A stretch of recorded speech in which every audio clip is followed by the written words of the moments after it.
moya na base mai ya faya to le mai ya faya to le mai ya solution to le mai ya témoignage to dépend na appellation d'abord mai d'abord bakongo soki na bakongo bangunza ezali mai ya lusaku mingi mai oyo bapamboli mai ya lipamu mai ya lusaku mingi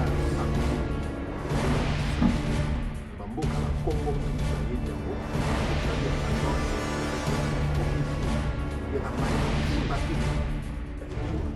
Maya kima kika déjà ya tika na la mama maya abana maya kima kika na poza malobi et la foi maya fire oh maya fire watch out here mutoye nango na impact na mboka oyo ezali le prophète Baraka Muki bato balingi basakabana tokenda ba prophète impact prophétique il faut qu'on respecte babikoni l'apôtre de l'aucun match pour respecter Bongo, élévation de la règle pour que la maturité, la émigrer bateau. Soukanazelle, Maya Faya, par famille, parlement, je respecte le Baraka Mugisha, je respecte famille, parlement, c'est pas tout bailler lobby ici, peut-être les réseaux sociaux, l'internet, pas tu as les banambo kandé, peut-être à Ego Nagnon, Moutingani, il y a un côté bon on use te nga na zote ka tie na bato pe na droit d'option batte karama ite gratuitement vous avez reçu la porte de l'eau quand il ne faut pas j'ai béni de l'eau et vous reconnaissez les droits d'option et pour votre information droit d'option les alliés de dépend na dimension au monde de la dame ah oui ils en ont pris dimension dans le monde de la dame pour votre formation Maya Faya, biso dans témoignage moko boye awa tabika na sina na 2018 tabika na sina na 2018 na ministère de biso na Maya Faya vraiment révélation pour vraiment ezali vraiment ya Faya ezali ya pe manda oza na musali il envoya sa parole et sa parole buya o mosala na mo maloba o mosala lobeli ya mo ya butu papa de votre ngai batu bakolanda ngai bafrete bakozala te na mboka ozali ozwi mai na longola topamboli yango yango nde maya soso kokona makambo totiki na mama ya fai parce bato bazosala yango bazoteka yango toza na baaudio biso maya fai na politique na biso na politique ya respect ya sacré les loups entre bon, c'est bon. Non. C'est bon, on comprend. Les loups rentrent, je ne mange pas. Là, je suis réduit à ma télé. Caméraman, tout ça. Tu vas mettre ça dans ma constipation et tout ça, on va débarrer. Tu sautes. Tu sais combien il a noté. Tu sais que l'exil il y a plus de matin d'avion et qui est place montée. Tu peux dire qu'il y a place de beaucoup. Bon, moi, il faut faire une chose. Vous pouvez pas finalement, tu vas au les autres, mais la bateau va signer le château rouge, le Canada. Donc, pour vous dire, c'est de gérer l'inspiration ou la révélation. Banda Congo, Maya Kamba, ma catholique, Maya opening. Dès que le prophète dit Joshua, abondez pour la bateau, allez passer dans la pompe. Yes, au monde, la piscine de Bethsaïda. L'ange venait pour agiter. La première personne qui plongeait dans l'eau était guérie. Maman a fait la bonne la photo pour parler de Kimia. Ils sont ma femme, a fait de l'autorité. Elle est comme affaire. Et comme dans le Canada, et comme dans le pays français, Château Rouge, les comités. On va mal dans le va s'en finir à eux-mêmes. Il va faire porter les chapeaux des gens.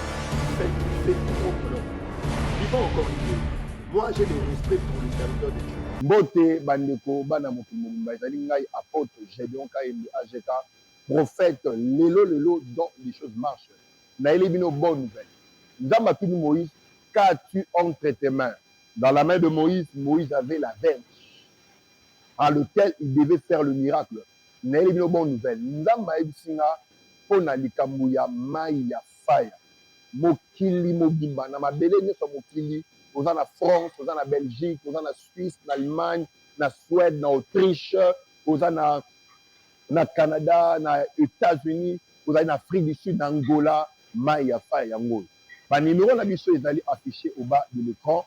Beaucoup benga na ba numéro wana poto ba neti ko expédier bino mai ya fa ya e ya bisika bukani. Bozo bela. Surtout ba autiste, bana oyo abotama malamu mais comme na âge moko malobe kimi ba autiste mai ya fa yango. Oza wana oza na sida, cancer, oza na prostate, oza na diabète, obimaka solo na nzoto, vie ebeba yo ba blocage, oza na poto ba nebele vie fungwamaka te. Voici la solution, mai ya faya. Nzamba tuni Moïse, quand tu entres tes mains, c'est à travers la verge que tu feras des miracles.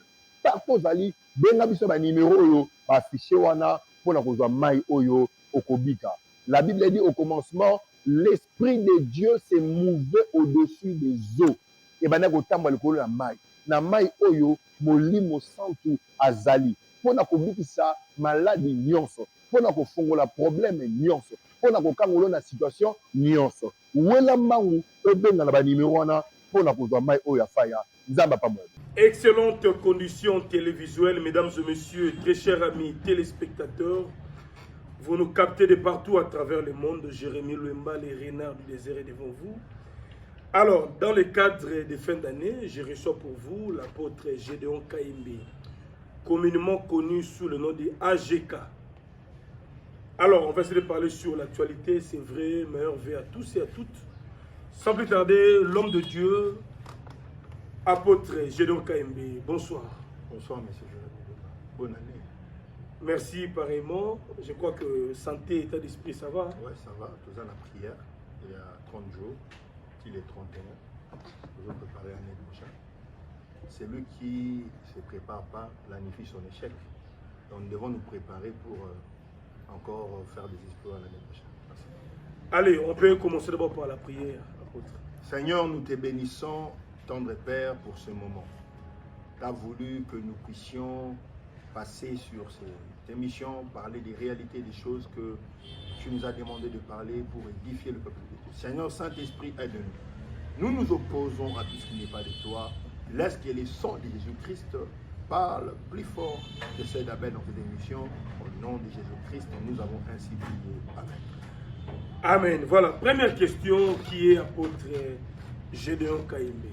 En fait, apôtre Gédéon Kaimbe, abréviation, il y a AGK, apôtre Gédéon Kaimbe, apôtre Gédéon Kaimbe. Apôtre Gédéon Kaimbe, pasteur, plus de 25 ans dans le ministère, père d'une famille, patriarche, représentant légal de la grande communauté Flamme de Feu et d'évangelisation partout dans le monde. Voilà, ça c'est bien. AGK très connu à Kinshasa parce que Brazzaville, Angola. Angola. À une certaine époque, on s'est vraiment beaucoup plus succès dans la télévision locale. Okay. Et les gens se demandent toujours, succès ici là qui par rapport à Yanni. Ça a été mal géré. Et là qui, succès moko, il y a conditions, contrat ou bien non, succès ici là, oui. Succès Zali, mental Yamutu. Mental Yamutu. En fait, moi j'ai. Avant, la télévision, déjà, une église à succès, au fait. Une église baptistable, une église qui avait 300-400 personnes. Et j'avais besoin de Naïebana, Namboka. Parce que Naïebana qui n'a ngaba, bouche à bouche, matete, tu vois, les gens qui venaient d'imiter. Mais j'avais besoin maintenant de toucher Kinshasa et Brazzaville et les environs. Et je priais, suite une chance de 40 jours. Moi, je suis Nangomba. Avec Singa Papa, nous avons une émission à la télévision. Comme on avait une émission à la télévision et tout. À l'époque, je n'avais pas l'argent. Il y avait une chaîne Moko de la place, on a mis $80. Maintenant, émission à télé, ils allaient $320. On a $80. Mais le directeur du programme que je salue, M. Junior Eder Tsenga, il dit prophète, tu as abonné à CPLI, mais pourquoi pas commencer à la radio? Voilà, j'avais $80, mais il fallait me manquer $40. Très bien. Et j'ai appelé une soeur de l'église, il m'a donné $40, il m'a foutu à $120 la radio.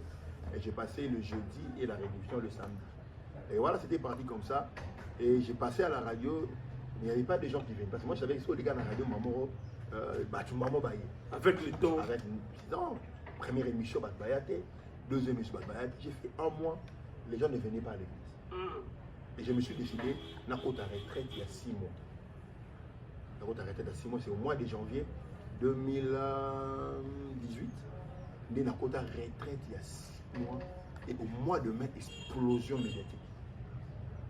Écoute, on a la retraite. Je pense que c'était les 20 mains, les succès dans la retraite. Quand on a la radio, il y a de part et d'autre. Voilà, c'était comme ça.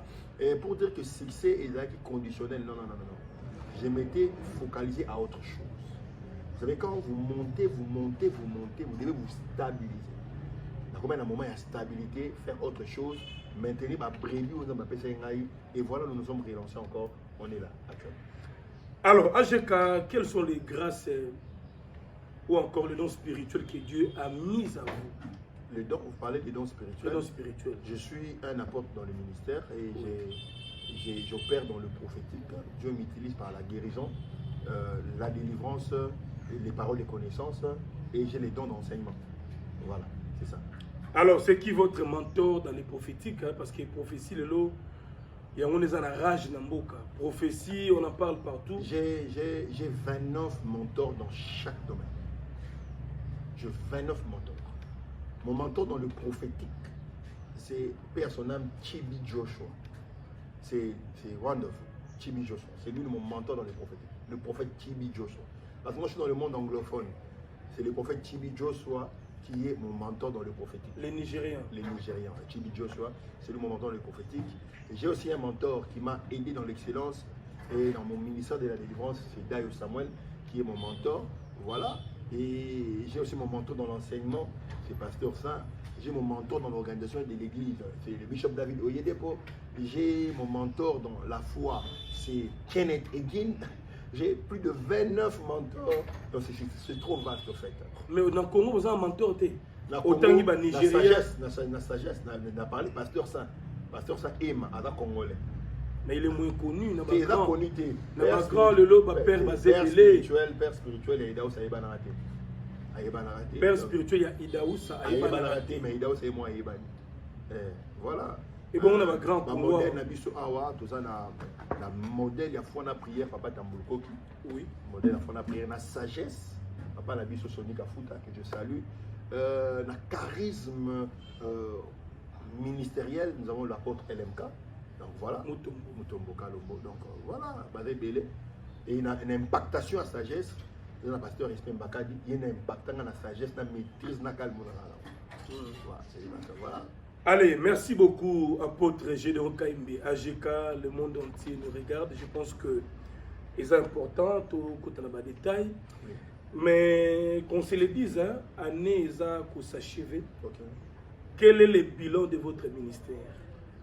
Le bilan a été positif. Tout le monde peut avoir une émission. Tout le monde a fait la même question. Oui. Qui sera 2025. Je te dis, l'année 2025 sera une année d'Oxa. La gloire qu'on ne peut pas cacher. Cette gloire, on ne peut pas cacher, une gloire révélée. Voilà. Et cette année, on est en train de connaître ça. Notre nom est en train de se citer partout dans le monde. AGK, prophète AGK. Et il y a même des interférences. Vous voyez, tout succès, il doit avoir des interférences. Quand vous voyez dans les succès, il n'y a pas des interférences, il n'y a pas de succès. Voilà, c'est la gloire qu'on ne peut pas cacher. On est exposé. Les gens nous voient. C'est Doxa 2025. Est-ce que les miracles que nous voyons toujours chez vous, les délivrances, et ça, en fait, c'est la logique des choses. Les Allemands qui ont ou bien comment en fait. En fait, on peut expliquer le terme Makiona. Makiona, ils allaient crise d'onction. Ils allaient technique de leur foi en fait. Ça n'a pas commencé chez nous ici. Ça a commencé chez les Nigériens, les anglophones. Ils allaient technique de la foi en carence d'onction. Je peux crier. So AGK, vie de prière ici là, n'a pas sacrifice, il y a beaucoup dans l'église. Avant la zone de l'émission dans le réseau, dans tout ça, 50 jours à jeûner prière. Ils ont la preuve, ils allaient dans l'église, dans l'église pendant 50 jours. Nous avons peur de l'onction de nous. La plupart des gens qui sont en train de bricoler les prophéties, qui sont en train de bricoler les miracles, ils allaient manquer la vie de prière à consécration. On veut donner les miracles télévisés en fait. Il y a des gens qui veulent se voir grands à la télé. Est-ce que si ces gens viennent dans une église là, tu veux te faire grand, tu veux faire une image que tu n'es pas en fait. vie à prière aux anangoté, vie à sacrifice aux anangoté, vie à consécration et koufa, aux haineux, au Nimaba grâce à Batou. Donc c'est l'onction de Dieu pur au sein de la terre. Donc AGK n'a reconnu pas grâce à Batou. N'a Nimaba Batou kaka, n'a reçoit Batou. Vie de prière n'est pas papa. L'onction se renouvelle dans la prière et se maintient dans la consécration. Ce qui est ça. Et ça. Au bac c'est l'autre, ajoutez l'autre. La Bible dit ajouter à votre foi la connaissance. Donc, à la foi, on doit ajouter la connaissance. Donc, la foi, il faut que ça connaissance. La prière, il faut que ça connaissance. Donc la connaissance, c'est la base de la spiritualité en général. AGK, l'église d'aujourd'hui connaît beaucoup de réalités. Okay. Déjà, avant de toucher les camamanes à Faya, aux Oteka, aux Yobatouba, aux l'église Nayo, je vais parler sur les décès de plusieurs jeunes serviteurs. Ma pasteur va confier belé, ma jeune, ma mort précoce, ma mort subite. Ma monsieur va confier, pour pasteur a confié dans Mbassou. Il y a ce qui a frôlé l'AVC et Couture a confié un accident. Donc tout ça, voilà. Ma pasteur Mingi, Bozobela, monsieur Babela, éjaculation précoce. Monsieur Abissingao, notre pasteur Azobela, hémorroïde, pas mal de comités, nos pasteur. Vous savez, aujourd'hui, monsieur Jérémy, vous aimez trop vous attaquer au pasteur. Non, c'est une question. Non, c'est une question, mais c'est un acharnement en fait. Parce que l'Iwez a fait naturel. Et ça l'appelle divin. Donc pourquoi quand l'Iwa est un pasteur, il y a un acharnement. L'Iwa est un fait naturel. Il a aussi un mais na âge ni na âge ni l'Iwez a fait naturel. Moi je suis pas dans des polémiques pour attaquer les pasteurs et tout, mais l'Iwez a fait naturel. Mon temps dans la journée. Mais l'Iwa avant l'état il a mabé. Mais justement, voilà, on parle de ça, mort précoce. L'Iwa, il a fait naturel. Et puis il y a un accident. Nzambe nde ayebi l'Iwa batuwana. La circonstance. La circonstance, c'est même l'Iwa. Nzambe na yebi. Nzambe établi un justice à mon jugeara ba l'Iwa batu. Mais ce qui du moins moi je sais, Nzambe nde ayebi l'Iwa ya ba pasteur wana yenda yebi l'Iwa wana. Génération na bino vité c'est l'équipe makasi. Dans l'action de parole de Dieu. Parlons de la parole de Dieu. Oui. À Ésaïe chapitre 2, verset 2, la Bible dit qu'il arrivera à la fin du temps, la montagne où sera la maison de l'Éternel sera élevée au sommet des collines et toutes les nations y afflueront. Nous allons attendre de la fin, il faut élever au sommet des collines. Voilà, ça se fait déjà au Nigeria, dans les pays anglophones, les Christ aujourd'hui, nous avons des méga churches, nous avons des méga churches, nous avons des méga man of God. So, les Congos toujours rêvé encore. Les Congos toujours rêvé encore. Toujours canisa que il faut que pasteur dans la pauvre, il faut que Ecodum Church, moi 300 personnes comme orgueilleux et tout et tout.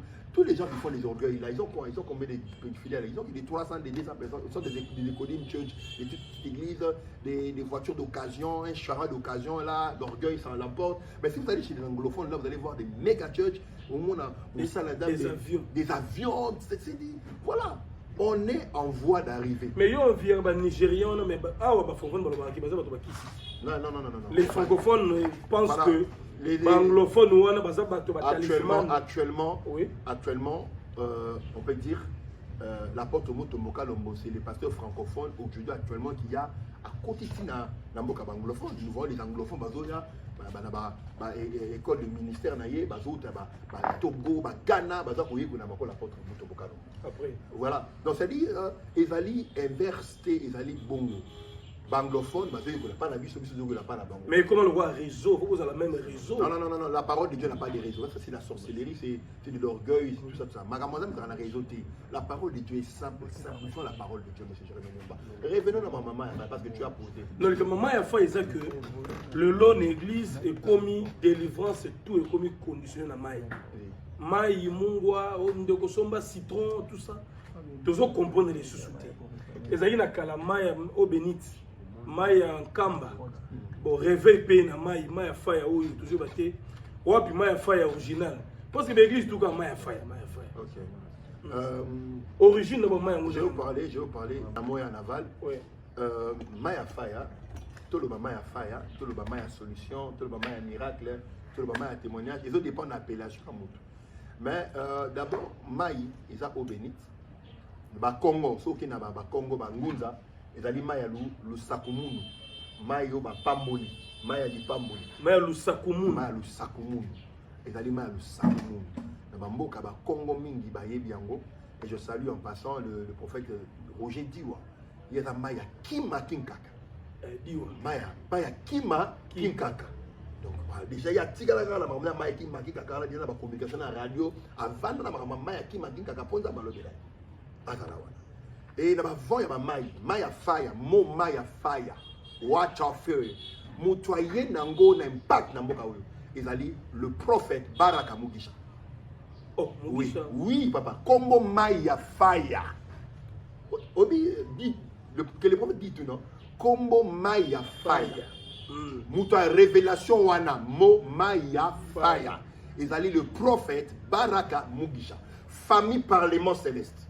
Et ça Moïse qui sont montés na tu m'as dit de parler d'origine.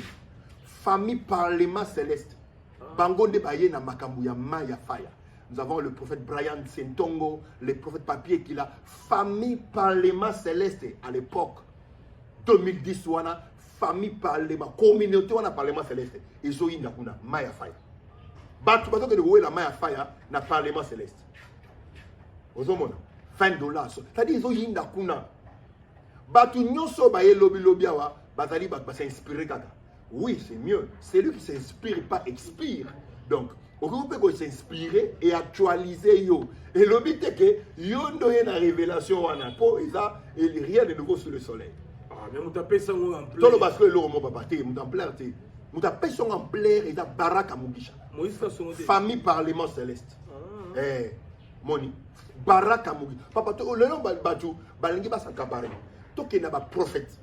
Impact prophétique, il faut qu'on respecte ma mikolo. L'apôtre de Kamba toujours respecter les aînés. Mbongo, élévation n'a pas de sanga maturité, là bas la dénigrer bagron. Okusukananzela. Moni, okusukananzela. Maya Faya, ils allaient pas famille parlement céleste. Je respecte le prophète Baraka Mugisha. Je respecte famille parlement céleste. Bah tout bah lobby ici, peut-être les réseaux sociaux, l'internet. Bah tu as les banambo kande peut-être bah ego bah non, mutu ngandi, nde azote kayango. Mais yende abandi yango te. Et bon oyo te kazani. Ngala zote kate na bato be sanga droit d'onction. Ba te karamaite. Gratuitement vous avez reçu, gratuitement donné. L'apôtre de Okaï ne vend pas de l'eau. J'ai béni de l'eau et vous reconnaissez les droits d'onction. Et pour votre information, mes droits d'onction, les alliés dépendent de la dimension du monde de la Zambie. Ah, oui. Ils ont un prix fixe. Ils ont un prix fixe. Dimension dans le monde de la Zambie. Donc, on peut un prix fixe. Et puis, pour votre information, Maya Faya, ils ont un témoignage Moroboué, Awa, Moutabika Nassina en 2018. Moutabika Nassina en 2018. Le ministère de la Maya Faya. Ngaï s'inspira la famille parlement céleste pour bangonde baye nango et batu bakatela maman fa kama na église kaka ko prier pour na mutu mai et mukatikela maman mai ezali le prophète Roger Diwa mai akima kinkaka. Donc c'est lui qui s'inspire pas, expire. Donc ils sont tous s'inspirer kaka. Vraiment révélation mutu vraiment pena ya fa vraiment ya fa ezali nguya pe manda onda ba pesi musali. Il envoya sa parole et sa parole guérit. Nguya o mosala zanango, maloba o mosala lobeli yango. Debu tu papa, pour votre façon. Ngai batu ba kolanda ngai. Ba fret ba ekozala te. Na mboko zali, ozwi mai na logo na to pamboli yango. Yango ni mafaya. Ah, oui. Sozo ko no makambo to tiki na yo. Mama ni. Mama ya faya parce que bato bazo sala ngo bazo teka ngo bazo sala ba audio. Biso ma faya na so komi potote. Et comme pour la politique, la politique, il y a respect, il y a sacré. Les loups entre eux ne se mangent pas. Bon, c'est bon. Non. C'est bon, on comprend. Les loups entre eux ne se mangent pas. Dans le retour, il y a des belés. Caméraman, tout ça, là-bas, audio. Tu vas faire ça, constipation, et tout ça, là, bébé, retour. Bichoté. Bicho comme il a noté. Vous soupe Alexis Moutoulibu Muguna. Et il y a bicho comme il matin d'avion, et qui est place Moroté, tu peux faire place de Gokoma. Bato bazoluka mai na Afrique du Sud bazoluka mai na biso na France bazoluka place ezote kama na Canada bazoluka mais semaine prochaine peut-être na ko changer to continue na qualité ko qualité yo moko na mboko zali osomi mai obengi na 100 000 pona ba fret ba point de vente ba shopping tout ça exacté bon mai oya fay bo mutu na Paris yote ya biso na comité bobenga bata pote baola na biso ebiso comité baye ma fa ba melaki mais finalement siko ba ma yango zo bimela wapi ezo bimela bato batinyo na ba château rouge na ba Canada toutes ces choses là il y a bango ya biso ta donc pour vous dire monsieur Jérémy Luemba l'inspiration ou la révélation et banda ba Congo ba maya kamba ba catholique maya openite zomona dès que le prophète Ibi Joshua a bondé li pona batou a leba simika ka pompe alors bi motoro mena mai na pompe ya biki yeso mona piscine à Bethsaida la piscine de Bethsaida l'ange venait pour agiter de l'eau la première personne qui plongeait dans l'eau était guérie parce que c'est ça révélation il y a un pasteur là vandi alobinga inde na mimi Kombo maya faya wana maya faya bana poto bozo na biso les inspirations eza inspiration kombo maya faya wana mutapesi kombo wana za prophète Baraka Mugisha batwa contenu biso Baraka Mugisho que même bande ko peli ba bateka jui mais kombo maya faya bande ko bozo na biso ngai kane na kimia nga boye le côté de awate maya faya parce que Baraka Mugisha za Azate. Tout le monde en a taboué. Vous avez la communauté. Nous avons la communauté. Mais tu dois reconnaître. Par exemple, une télévision dans le monde. Et dans la bateau, c'est pas bien nous. Lundi, ma camboubou sur tout ça. Dans la salle, papa, mon polo, respect. Est-ce que vous pouvez influencer bateau? Papa, tous les prophètes ici, parce que les Canadiens, la mission foyer, ils m'appellent, toutes ces choses-là, bataille sur la télé. Je suis resté le seul prophète pendant 5 ans. La chaîne, la télévision, AGR télévision, on a une émission directe, appel, allô, bonsoir. Ngaï moko. Donc après, Denis Lessi, appel, maï, TV. Denis Lessi, ça dit patriarche, ça mission. Toye na sima na bango. Papa qui là. Quand tu tolo papa qui là. Oui, c'est mon frère. Papa qui là. Papier qui là. Prophète Kamale, Noël Kamale. Prophète Kamale. Kamale Nedi. Oui. Babran Saint-Tongo. Famille Parlement Céleste. C'est belé. Allô, bonsoir. Prophétique live oui. Il y a vrai. Oui. Papa, au cours ça la man toi la ça la man que le ça la donne amour. Man que les a levé. Ils a levé pas tout film ça pas. Tout temps ba doya ba la nizo prophétiser na télévision, ba mon prophétie, vous aventurer. Vous aventurer. Donc ma maman a fait ba la poto pour faire la mieux kimia, biso ma papa frère ne comme poto té, ne comme Afrique du Sud té. Et comme au Canada, et comme dans le Canada, et comme dans le pays France, Château Rouge, des comités, donc ça va maïna bango moko, va s'en finir à eux-mêmes en fait. Il va faire porter les chapeaux aux gens qui fait propre leur travail. Disons encore une chose. Moi j'ai le respect pour les serviteurs de Dieu. Et ma maman a fait. Tout ce qui a beaucoup papa. On a célébré Baraka Mugisha, on a célébré Noël Kamale, on a célébré le prophète Roger Diwa. Hier, on a tiré la tire le zoo, ok, on a 22 ans à CBS, on a Maya Kimakinkaka. Maya Kimakinkaka. Et c'est pour moi, on peut se bixer. Et Bikisa. On ne peut pas Biki. À Biki. La maladie paie. Il envoie sa parole guérie. Maya Faye, ils ont dit instrument, mystère de royaume. Ils ont dit instrument Yangouya. Wapi yayo, exact. Bouteille, exact. Bouteille de l'histoire, ils ont dit. Il y a 5 litres. Thé, papa. Ils ont une bouteille, 50 centilitres. D'ailleurs, par tu l'as sur spot. Donc, spot, c'est mieux. Spot, bah, mon modèle de Maya Faye. Allez, regarde. Merci. Mbote bandeko bana mokili mobimba ezali ngai apôtre Gédéon Kaembi AGK prophète lelo dont les choses marchent na elebino bonne nouvelle nzambe atuni Moïse qu'as-tu entre tes mains dans la main de Moïse avait la verge à lequel il devait faire le miracle na elebino bonne nouvelle nzambe ayebisinga mpona likambo ya mai ya faya mokili mobimba na mabele nyonso mokili oza na France, oza na Belgique, oza na Suisse, na Allemagne, na Suède, na Autriche, oza na Canada, na États-Unis, oza na Afrique du Sud, na Angola, mai ya faya yango. Ba numéro na biso ezali affiché au bas de l'écran. Beaucoup benga na ba numéro wana poto ba neti ko expédier bino mai ya faya et ya bisika bokani. Bozo bela, surtout ba autiste, bana oyo abotama malamu, mais comme na âge moko malobe kimi ba autiste maya fa yango oza wana oza na sida cancer oza na prostate oza na diabète obimaka solo na nzoto vie ebeba yo ba blocage oza na poto ba nebele vie fungwamaka te voici la solution mai ya faya nzambe atuni Moïse qu'as-tu entre tes mains? C'est à travers la verge que tu feras des miracles. Partout, Zali, benga biso ba numéro oyo, ba affiché wana, pour la kozwa mai oyo, okobika. La Bible dit au commencement, l'Esprit de Dieu s'est mouvé au-dessus des eaux. Et ben, na likolo na mai. Na mai oyo, molimo santu azali. Pour na kobikisa maladie nyonso. Pour na kofongola problème nyonso. Pour na kokangola na situation nyonso. Wela mangu, ebenga na ba numéro wana, pour na kozwa mai oyo afaya. Nzamba pa mwa. On va filer pour chiter. D'abord, Toyeba. Le lot, expliquer à quoi.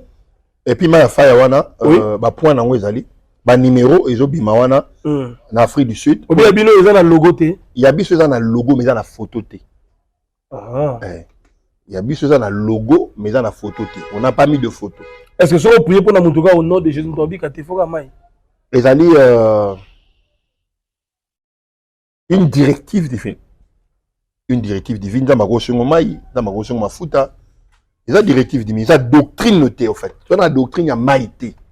Hein, tu vois que donc mai na ngai, et bien ça fait mai na ngate. Et ça mai à molimo.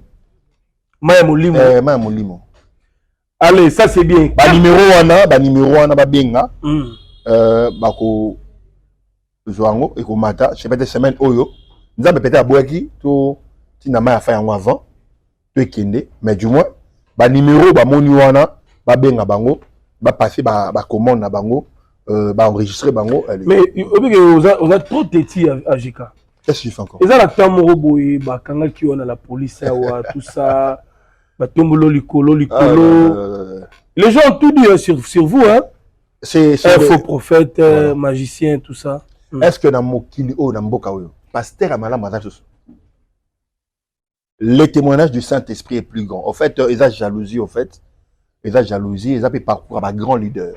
Tout le monde a papa Coutinho Fernando. Est-ce que la communauté armée de Victor Ekoufa? Est-ce que papa Coutinho Fernando a commis faux parce que Bakangi? Hein? Non. Mais Bakangi là on dénini, ça le problème. Plaignant à Zalate, Moutafounanga à Yebanate, c'était un complot, un coup monté au fait pour ternir notre image. Moni, ternir parce que c'est que les gars m'acassent papa. Et oui, que l'on est collé au tile là. Mais kokanga Yesu, lycée quoi Yesu, résurrection Yesu, connaît il l'autre. Na banal ya vinanga. Na ba trace ya arrestation. C'est ça un leader. Ah oui. Na ba trace ya vinanga, na ba trace ya arrestation. C'est ça un leader. Il est un leader d'une génération. Tous les prophètes que vous voyez faire ces choses, ces communications prophétiques à la télé, ils m'ont vu, ils se sont inspirés. Et ils ont juste changé de forme et de méthode. N'a papa. Donc, on a bien référence. Il y a ma casse dans la génération. Où le bateau est dans le respect. Il faut respecter $100 dans le beau comme ça. Pas maman, moni. Pas foulon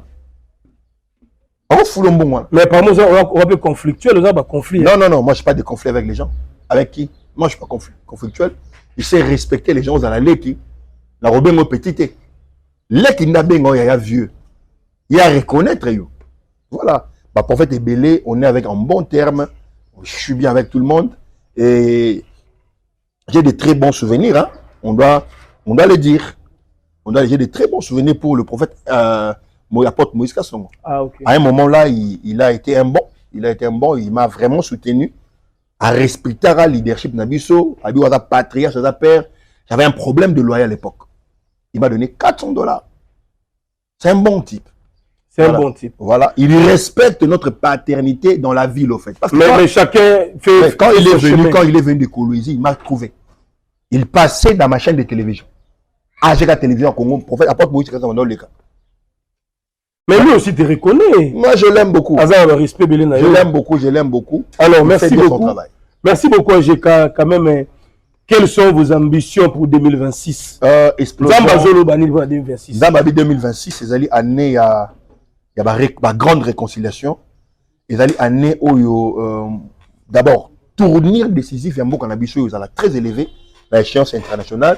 Et puis, église, il y a Congo, Ezo Matali Sumakasi, mais tout bon de la Mingi. Parce que dans mon Liwa, il y a deux grands artistes. Dans le côté musique, profane, dans mon Liwa, deux grands artistes. Et puis dans mon Liwa, il y a pasteur Mokwa Mounene, en 2026. Nani wana. Nzamba pêche à lobby, tous les règles. Nani pasteur nani. Tous les copies. Ah. Donc mon numéro est deux musiciens. Deux musiciens profanes. Naliwa pasteur Moko Mounene. Pasteur Mounene. Jérémy Le Moïbi qui m'a raté. On a mon pour la fin de l'année ou l'année prochaine. À mon 2026. 2026. Fin de l'année, on va pas terminer la prière. Tout ça, la prière, toujours organisée pendant 18 jours. Toujours pendant le 15 au 31. Bah, il y a tout ça, mais là, bah, famille Batina, bah, famille tout ça, mais là, tout préparé 2026. Bah, on va bien aller. Quand la place, oui. Mais il faut que Jérémy Lemba, en 2025, il y a année d'Oxa, bah, l'Obelanga. Oui, le grand, c'est tout ça l'émission.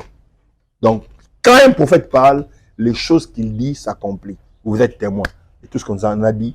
Et il y a comme un pasteur l'année prochaine. Il y a un ministère pastoral, paye enseignement, mais qu'on exerce le prophétique. Pour exercer le prophétique, ma vision, ma don, qu'on néglige en côté. L'année prochaine, vraiment, ma tombolo, ma casse, sentir que équilibre télévision, chaîne, nayo, et eux, ça tourner mon religieux. Et vraiment, nous avons mis sur ma casse, puis nous avons mis combo, nous avons sur ma casse, année 2026. Nous avons pas. Amen. Voilà, merci beaucoup, apôtre Gédéon Kaimbe. Même de quoi, bazar désespéré, fidèle chrétien. Prier depuis janvier, qui nous le lot, mon solution, bazo les lames, sous pas gênant qui, après ça qui peut offrande, on a vu ça. Bakoumi Sanzambe. Hein? Bakoumi Sanzambe. Oui, la louange attire Dieu à trancher nos problèmes. La Bible dit il siège au milieu de la louange de son peuple. Le mot siéger veut dire venir pour trancher. Tant au monde nous avons un problème, louer Nzambe. Nzambe okita po kata likamunayo. Akoya pinza kata likamunayo. Année si au sengi Nzambe banda janvier ti novembre. Mais il y a encore des jours, on ne sait jamais. Akum saka Nzambe pendant 11 mois, mois de décembre zali mois na biso to le beza mois na biso ya victoire par la louange. Toujours sengate, toujours bundate, toujours kum saka Nzambe. Pourquoi la louange donne à Dieu le relais. C'est-à-dire, la louange transfère nos combats à Dieu. 2 Chroniques 20, versets 21-24. Ce n'était pas les enfants d'Israël qui ont combattu. Ils ont placé les chantres devant l'armée et le Seigneur a mis une embuscade dans le camp des ennemis. Donc, lorsque vous allez louer le Seigneur cette année, la fête de l'année Oyo, nous avons besoin de bitumba nayo, à couper, à kozwango, il y a péché la solution. Qu'on les lâche, qu'on les désespère, bah, prophète, bah, ça relève pour nayo. Au mélange de ma fire. Et ça la ngai, et ça la côté kuna. Mais il y a besoin dans le comité. Ikoya. Et ça la mélange à côté kuna, et ça au comité la paix à biso, au moins qu'à malade on est allé, qu'on l'embate, kumisa, nzambe, à kozwa, solution makamna. Allez, ça n'est fini, mesdames et messieurs, très chers amis téléspectateurs. Ça a été un grand plaisir de recevoir l'apôtre Gédéon Kaimbe. Alors, commentez librement.